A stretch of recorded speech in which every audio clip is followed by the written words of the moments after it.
यदि आप electronics mechanic trade से हैं और पॉलिटेक्निक या ITI कर रहे हैं तो आप हमारा वीडियो देखें और सब्सक्राइब करें।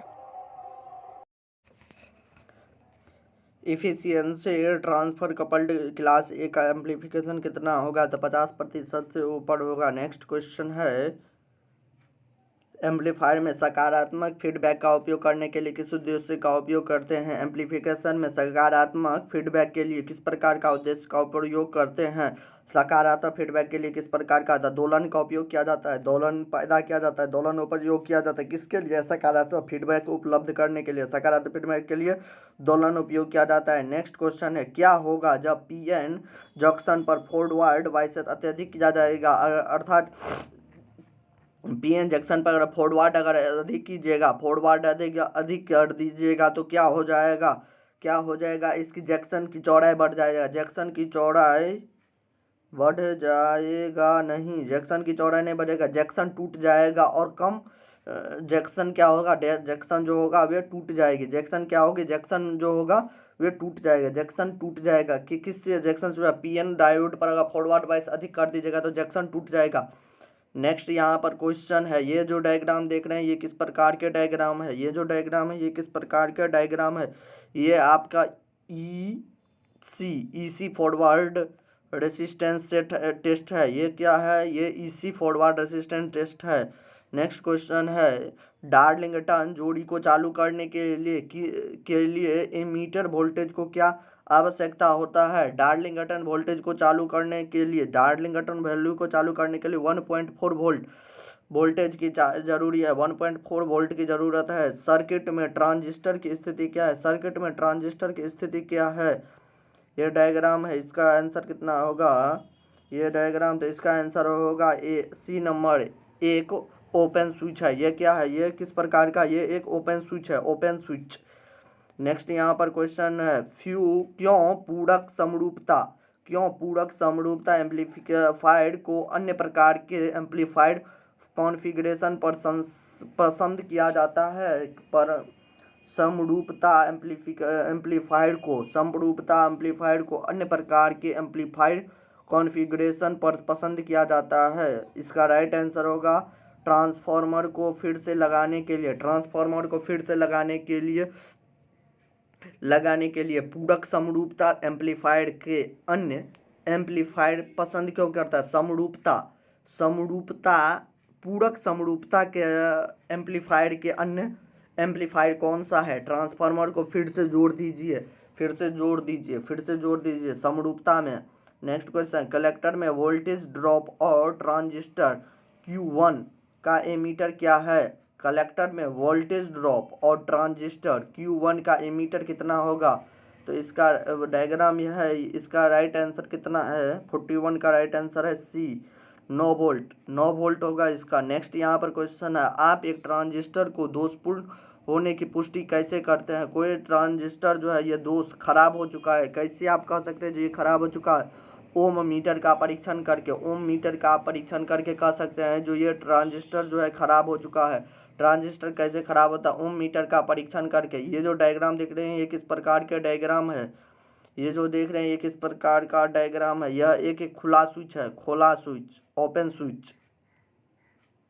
नेक्स्ट यहाँ पर है क्वेश्चन 44, बाइपोलर ट्रांजिस्टर में depletion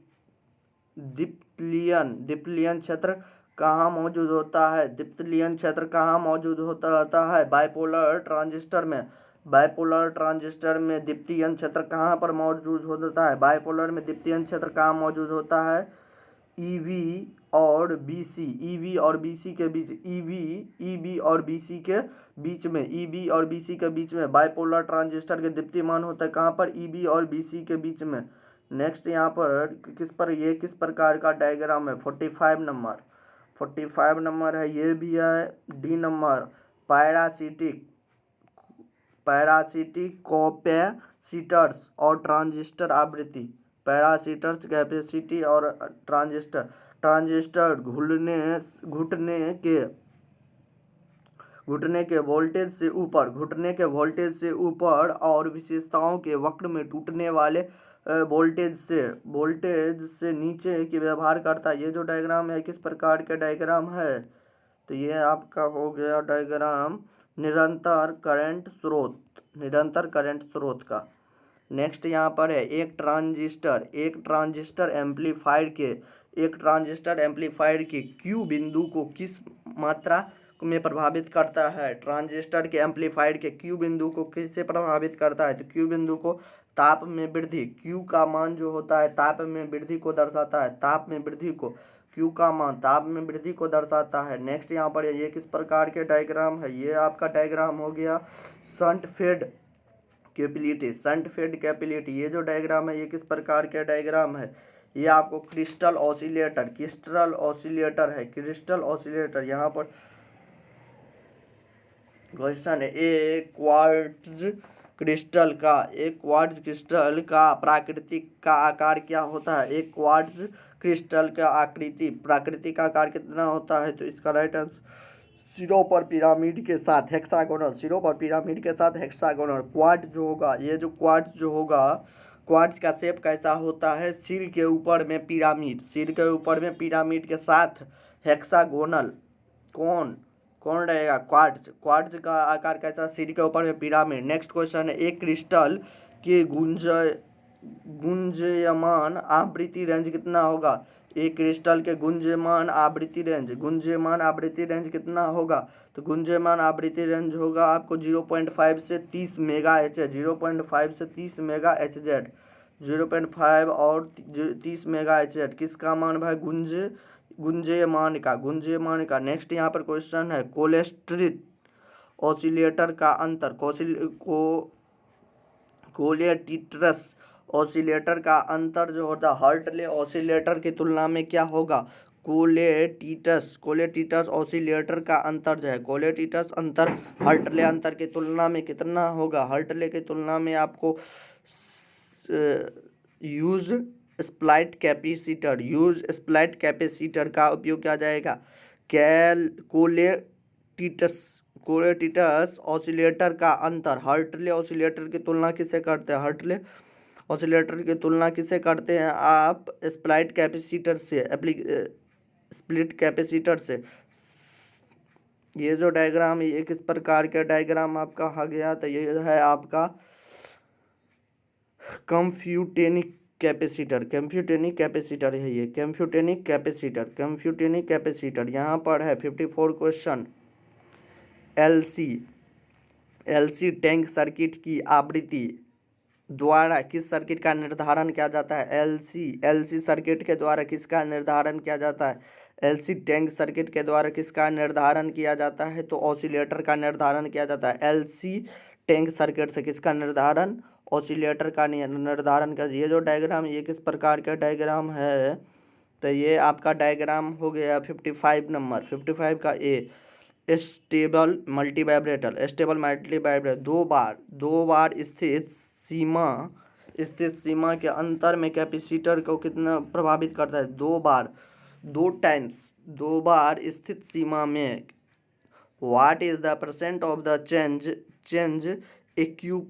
accumulated by the capacitor at the end of 2 times connect limits? दो बार अगर सीमा के अंतर कैपेसिटर को कितने बार प्रभावित करेगा? तो कितने बार प्रभावित कर देता?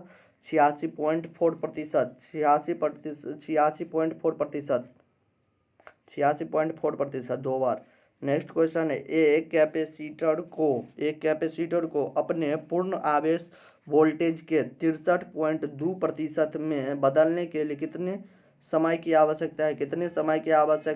तो इसकी आवश्यकता है एक समय में ये बदल लेगा 63.2%।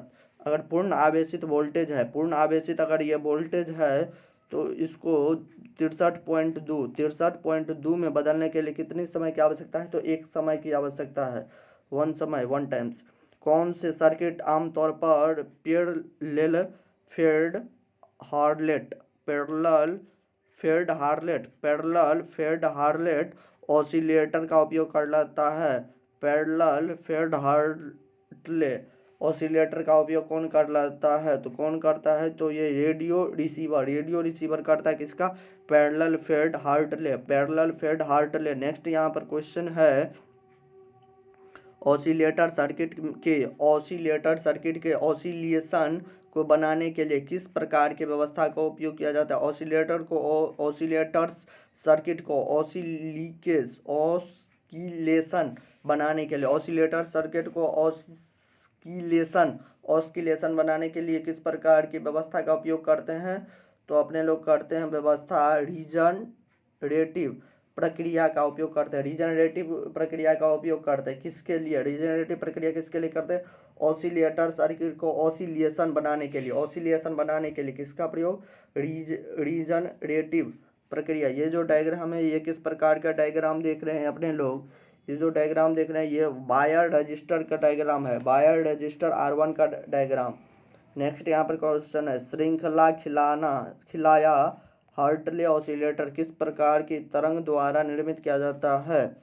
श्रृंखला खिलाया, ये भी डायग्राम 61 में, ये किस प्रकार का डायग्राम है? ये आपका हो गया साइन सोल्डिंग वेव। नेक्स्ट यहाँ पर ये 62 नंबर क्वेश्चन, ये किस प्रकार का डायग्राम है? ये आपका डायग्राम है मोनोस्टेबल मल्टीवाइब्रेटर। नेक्स्ट यहाँ पर क्वेश्चन है, वेन ब्रिज ऑसिलेटर द्वारा सिग्नल को आसलेट करने के लिए किस प्रकार के फीडबैक का उपयोग करते हैं? अगर वेन ब्रिज के ऑसिलेटर को सिग्नल ऑसिलेट करना है तो किस प्रकार के फीडबैक का उपयोग करते हैं? तो किस प्रकार के फीडबैक का उपयोग?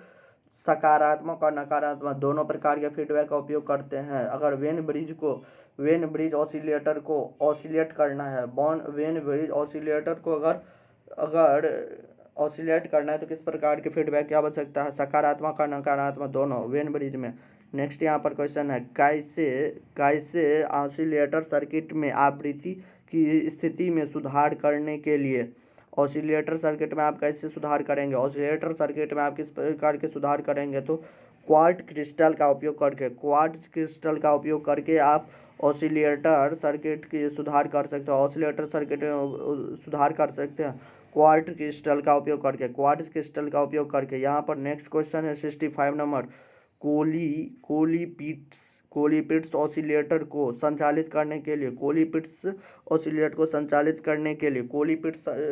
को संचालित करने के लिए किस प्रकार की ट्रांजिस्टर का उपयोग करते हैं? तो BF 194B 194B किस में? कोलिफोर्म ऑसिलेटर में 194 BF। एक संधारित्र को पूरी तरह से चार्ज करने के लिए कितने समय की निरंतर अवधि होती है? एक संधारित्र को पूरी तरह से चार्ज होने के लिए, एक संधारित्र को अगर कैपेसिटर को अगर चार्ज होने दीजिएगा तो ये कितने देर में चार्ज हो जाएगा? कितने समय में चार्ज हो जाएगा? तो आपको कितने समय में चार्ज हो जाएगा वे? तो ये आपको 5 बार में चार्ज हो जाएगा। 5 बार स्थिर स्थिति में कांस्टेंट में चार्ज हो जाएगा। एक कैपेसिटर को पूरी तरह चार्ज करने के लिए कितने समय की निरंतर अवधि की आवश्यकता है? 5 बार। नेक्स्ट यहाँ पर क्वेश्चन, ये किस प्रकार का डायग्राम यहाँ पर देख रहे हैं आप? किस प्रकार का ये डायग्राम है? ये है ग्राउंड के लिए अवांछित HF ऑसिलेटर को आवाज़ करता है। सर्किट में किस प्रकार का यहाँ पर डायग्राम देख रहे हैं? ये किस प्रकार का डायग्राम है? ये सामान्य एमीटर कॉन्फ़िगरेशन है। नेक्स्ट यहाँ पर है LC ऑसिलेटर में आवृत्ति वहन की समस्या को कैसे दूर कर सकते हैं? LC ऑसिलेटर आप फ्रीक्वेंसी की वह को समस्या कैसे दूर कर सकते हैं? LC ऑसिलेटर में वहन क्षमता को कैसे दूर कर सकते हैं? तो दूर कर सकते हैं कैसे? तो उच्च Q और उच्च गुणवत्ता के कैपेसिटर का उपयोग करके, हाई क्यू कॉइल और गुड क्वालिटी कैपेसिटर का उपयोग करके आप क्या कर सकते हैं? LC ऑसिलेटर की फ्रीक्वेंसी को दूर कर सकते हैं, फ्रीक्वेंसी समस्या को दूर करते हैं। कैसे कर सकते हैं? हाई क्यू कॉइल और गुड कॉइल का उपयोग करके, कर सकते हैं। चलिए यहाँ एक तो यहाँ पर फिर क्वेश्चन आ चुका है चलिए हो चुका ये। चलिए यहाँ पर है 70 number question. Audio frequency oscillator में एलसी ट्यून सर्किट का उपयोग क्यों नहीं किया जा सकता है? एलसी ऑडियो फ्रीक्वेंसी ऑसिलेटर में ऑडियो फ्रीक्वेंसी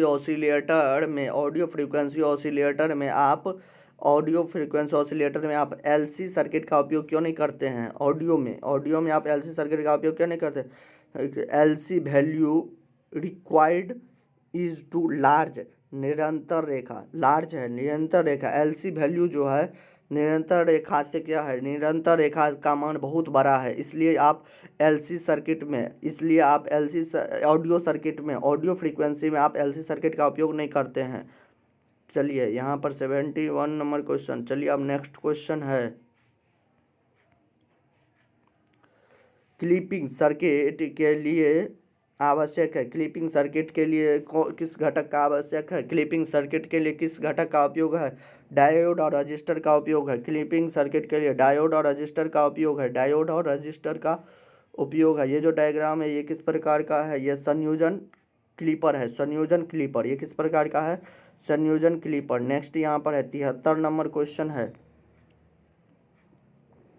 73 नंबर ये क्वेश्चन है। 73 नंबर किस प्रकार का ये डायग्राम है? 73 नंबर ये किस प्रकार का डायग्राम है? तो ये है आपका वाइस्ट पॉजिटिव। नेक्स्ट यहाँ पर क्वेश्चन है 74 नंबर। इनपुट सिग्नल वोल्टेज के सकारात्मक और नकारात्मक दोनों चक्र के लिए इनपुट सिग्नल के वोल्टेज में सकारात्मक और नकारात्मक दोनों चक्र को क्लिप करने के लिए किस सर्किट का आप उपयोग करते हैं? सकारात्मक और नकारात्मक चक्र में क्लिप का किसका उपयोग करते हैं? संयोजन क्लिप का उपयोग किया जाता है। संयोजन क्लिप का उपयोग किया जा सकता है। चलिए नेक्स्ट क्वेश्चन है इलेक्ट्रॉनिक में क्लिपर सर्किट का उपयोग किस एम्प्लीफिकेशन में किया जाता है? इलेक्ट्रॉनिक्स में क्लैपर सर्किट का उपयोग किस लिए किया जाता है? पावर सप्लाई के लिए किया जा सकता है। पावर सप्लाई के लिए किस में किया जाता है? क्लैपर सर्किट का उपयोग। इलेक्ट्रॉनिक में क्लैपर सर्किट का उपयोग किया जाता है पावर सप्लाई के लिए। यहाँ पर है इलेक्ट्रॉनिक सर्किट में क्लैपर का उपयोग क्या है? क्लैपर का उपयोग होता है डीसी कंपोनेंट्स रेसिस्टेंस के लिए। डीसी कंपोनेंट रेस्टोरेशन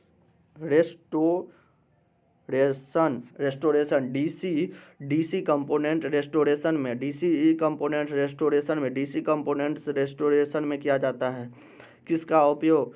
तो सर्किट के क्लैपर का उपयोग किया जाता है डीसी कंपोनेंट्स सिस्टम में।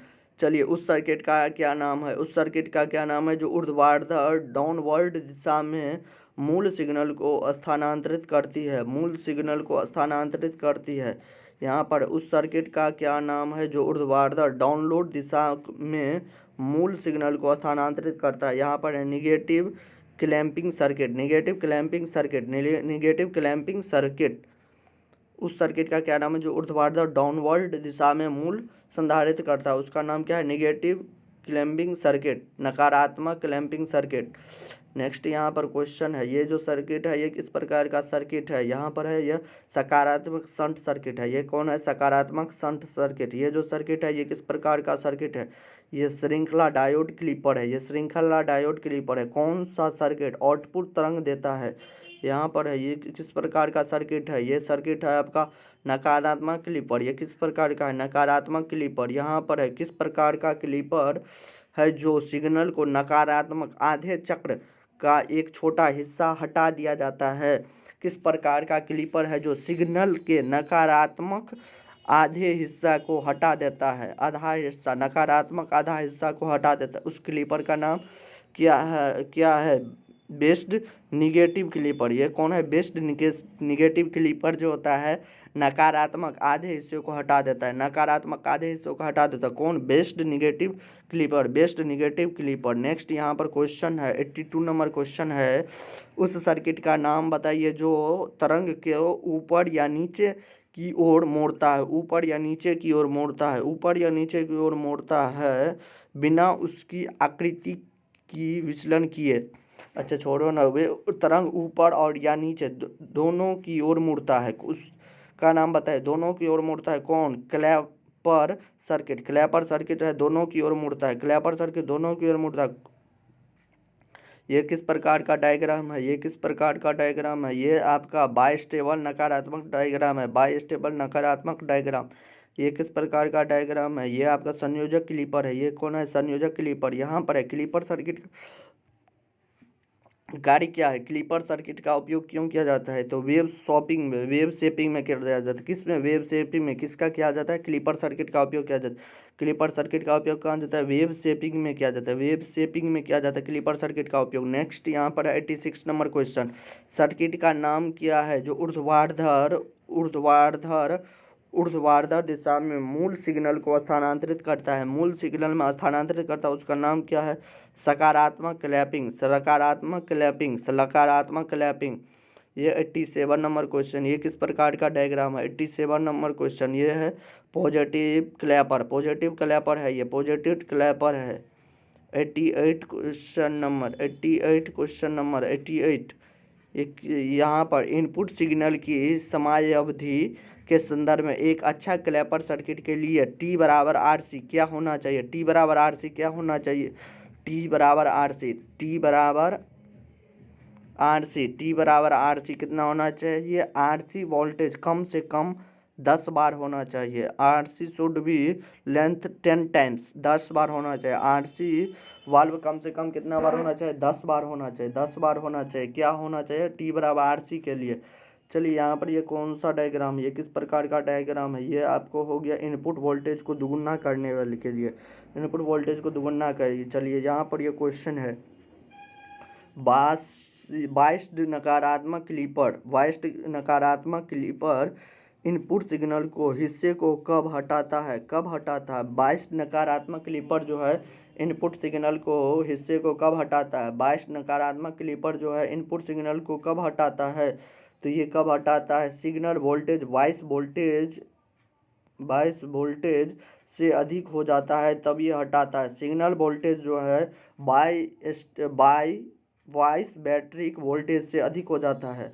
सिग्नल वोल्टेज जो है ना बाई वोल्टेज से अधिक हो जाता है। सिग्नल वोल्टेज जब अधिक हो जाएगा सिग्नल वोल्टेज जब अधिक हो जाएगा तब ये हटा देगा। बाइस्ड नकारात्मक क्लीपर इनपुट को हिस्से से कब हटाएगा? बाइस्ड नकारात्मक क्लीपर इनपुट सिग्नल को कब हटाएगा? बाइस्ड नकारात्मक तब हटाएगा जब सिग्नल वोल्टेज जो होता है बाइस्ड वोल्टेज से अधिक होगा, बाइस्ड वोल्टेज से अधिक हो जाएगा तब। चलिए 91 क्वेश्चन है। यहाँ पर 91 क्वेश्चन आप देख रहे हैं। 91 क्वेश्चन है, पॉजिटिव क्लीपर इनपुट सिग्नल के हिस्से को कब हटाता है? पॉजिटिव क्लीपर इनपुट सिग्नल के हिस्से को कब हटाता है? पॉजिटिव क्लीपर इनपुट सिग्नल के हिस्से को कब हटाता है? तो कब ये हटाता है? देखो ध्यान से, बाइस्ड पॉजिटिव क्लीपर जो है इनपुट सिग्नल को कब हटाता है? जब सिग्नल वोल्टेज बाइस्ड वोल्टेज से अधिक हो जाए। सिग्नल वोल्टेज जब अधिक हो जाए, किससे अधिक हो जाए? बाइस्ड वोल्टेज से अधिक हो जाएगा तब ये क्या करेगा? यह पॉजिटिव क्लीपर को हटा देगा। चलिए नेक्स्ट हो जाइए। किस प्रकार का डायग्राम देख रहे हैं अपने लोग? ये देख रहे हैं अपने लोग नेगेटिव क्लैपर है ये। चलिए यहाँ पर 93 का डायग्राम, ये किस प्रकार का डायग्राम है? ये है इनपुट वोल्टेज को दुगुना कर रहा है। ये क्या कर रहा है? इनपुट वोल्टेज को दुगुना कर रहा है, इनपुट वोल्टेज को ये दुगुना कर रहा है। यहाँ पर फिर नेक्स्ट क्वेश्चन चलते अपने लोग। ये किस प्रकार के डायग्राम है? इस प्रक्रिया ये किस प्रकार का डायग्राम है? ध्यान अच्छा से देखिए, ये किस प्रकार का डायग्राम है? ये हुआ UJT। किस प्रकार का है ये है UJT B1 B2 लगा रहता है UJT में। UJT का आम और लोकप्रिय अनुप्रयोग क्या है? UJT का लोकप्रिय नाम, UJT का अन्य नाम क्या होगा? UJT का अन्य नाम रिलैक्सेशन ऑसिलेटर। चलिए नेक्स्ट बार मिलते हैं।